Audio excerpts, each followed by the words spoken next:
Maître Tratt, vous avez la parole.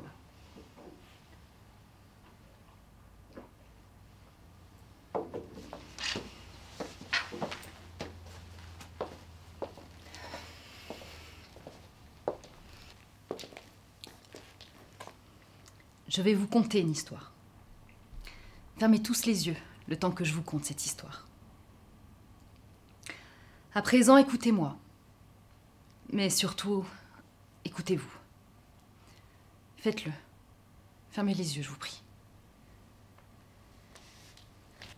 C'est l'histoire d'une petite fille, revenant chez elle après avoir fait les courses, sous un soleil écrasant.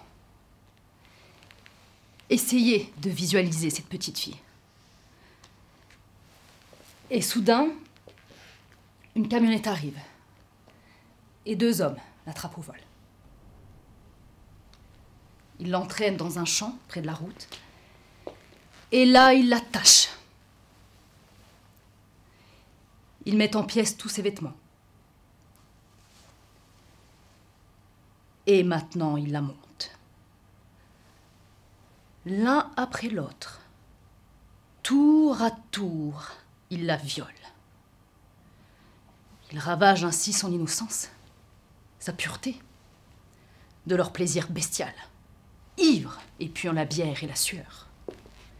Et après ça, après avoir détruit son utérus, anéanti ses chances d'avoir un jour des enfants, ils décident de l'utiliser comme cible. Il lui balance des canettes de bière pleines sur le corps. Il les lance si fort qu'elle en a des plaies ouvertes, parfois jusqu'à l'os. Et il lui urine dessus. Et ils vont la prendre.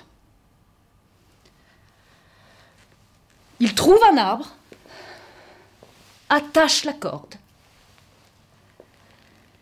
Imaginez-vous le nœud coulant la privant d'air et le cauchemar de la secousse.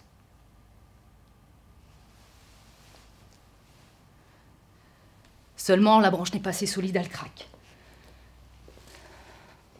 Ils remettent alors la gamine dans la camionnette à l'arrière et filent tout droit vers le pont. Et balancent la fillette. Elle fait une chute de 10 mètres. Et ne s'arrête qu'une fois au fond. Regardez-la.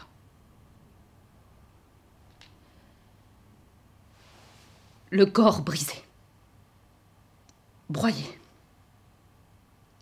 meurtri, violé, souillé par leur sperme, souillé par leur urine. Regardez-la.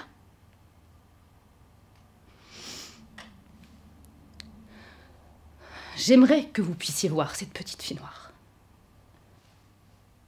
Et imaginez qu'elle soit blanche. La défense en a terminé, Monsieur le Président.